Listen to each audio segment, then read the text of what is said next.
Hello neighbor, this is Curt with eTrailer, and today we're going to take a look at the Benton Shifts&Grins bike rack and see how it interacts on our 2024 Jeep Grand Cherokee 4xe. Now if after watching this video you decide that the Shifts&Grins is the bike rack for you, you go ahead and get it, you use it a few times, share what you think about it in the comments below. We'd love to share your experience with our other neighbors so they can make the best decision for themselves. Now a platform bike rack like this is an excellent way to carry your bikes back and forth from home to the trail. A lot of people like this as a better option than a roof mount only because they stand so tall and don't give you much clearance up there, and they're a lot more difficult to get up and down. So a platform hitch bike rack this can be an excellent choice for you. The special thing about the Benton Shifts&Grins is its versatility. It can accommodate just about any bike style you have out there. So it can be wheel mounted if you have a carbon fiber frame or a custom paint job, or if you have a bike with fenders, you can actually move the arm and hook back to the frame and mount it this way as well. So that level of versatility, you know, if you're an enthusiastic cyclist, you probably have a few different styles of bikes. This will allow you to carry whatever really that you've got. And with the 55-pound weight capacity, that's also going to include some of your more lightweight e-bikes out there. This should have no problem handling those as well. So we talked about the arm and hook. That is going to be one of our points of contact. We also have on each of our wheels a ratcheting strap with a rubber pad to help protect the inside of the wheel. So this bike is really securely fastened on here. But as far as how it fits on our Grand Cherokee 4xe, one of the things about it, first off, is that the Grand Cherokee 4xe has a hitch that comes out of the bumper, making it pretty high off the ground. So as you can see, with the bike as we have it, it's lifted pretty high up, almost really above the roof line. But one of the first things that I always take a look at when fitting a bike is how close to the vehicle am I, and really am I in any danger of it contacting the vehicle if I'm on, say, a rougher road. Well, I would say this is going to give you plenty of clearance from the pedals up to the handlebars, and this is a rather large bike. But like any platform bike rack, there's going to be some limitations as far as visibility out of the back. Because this is so high up, the majority of the bike, you can actually see through your rear window, so you're going to have limited visibility there. The tail lights are going to be covered up, although they're kind of more partially obscured. You can still see them through the wheel spokes. But your rear view camera and your license plate are going to generally be totally obstructed. So it's a really good idea to know just what kind of footprint this is leaving behind your car.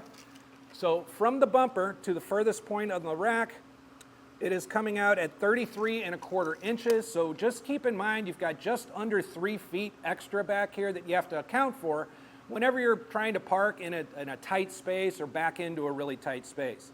Now, one of the benefits of having the bike higher up is going to be your ground clearance. So the ground clearance to this point is 19 inches, and to the furthest point of the rack comes out to 25¾ inches. That's more than enough ground clearance to not make me really worry about some sharp inclines or steep driveways that you might come across.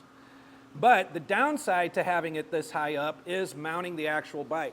So I mentioned that you could accommodate up to 55-pound bikes with this rack. Whatever your bike weighs, just make sure you're comfortable lifting it up about 30 inches to get it up into your carrier. And another really common question that we get when it comes to a platform bike rack is, will you have access to your lift gate? So in order to use the tilt function on the Shifts&Grins, we've got this button right here that we're going to depress. It's a good idea to hang on to the bike and make sure you brace it so this doesn't fall away too quickly and hit you in the head. So with it completely tilted away, I'm able to come around, open my lift gate, and we've got plenty of clearance. Now we don't have to unload our bike if we need to get in, store our equipment, grab some extra water, whatever it might be after the ride, or maybe on the way home you need to stop at the store, pick up some groceries or something like that. We can get full access to the cargo area of our Grand Cherokee 4xe simply by tilting the bike away. And in order to get it back into its riding position, you don't have to engage the button. All you really have to do is lift it up until you hear the click. The button will pop out, and now we're back up into our riding position. Now, loading and unloading the bike is really simple as well. All you really need to do is come back and undo your wheel straps And to do that, we will just depress this tab, feed the strap in through the spokes, and clear it out of the way. The last step is going to be to disengage our hook, clear the wheel, and now we can remove our bike from the bike rack and either store it away or hit the trail. Now, the Benton Shifts&Grins is a powder-coated steel. It is a bit on the heavy side. This rack weighs about 64.5 pounds, so it's not likely something that you want to remove and put back in all the time if it's unnecessary, especially considering how high this hitch is. But it does have a stowaway position, so if you do want to leave it on and ride without your bikes, you can do so a bit more safely. We're going to use that same button that we used for the tilt-away. Instead, we're just going to lift up against it and click it into position here. Now, we've reduced that 33-inch extra from the back down to about 18.5 inches. So we didn't quite cut it in half, but we did reduce quite a bit off the back end for when you need to get in and out of those tighter spaces. However, while we did maintain visibility out of our rear window and we maintained visibility of our tail lights, we still have some blockage on our license plate and our rear view camera. So just be aware of that you still have that extra coming off of the back side there. So there was a look at the Benton Shifts&Grins on our 2024 Jeep Grand Cherokee 4xe. I'm Curt with eTrailer. Thanks for stopping by.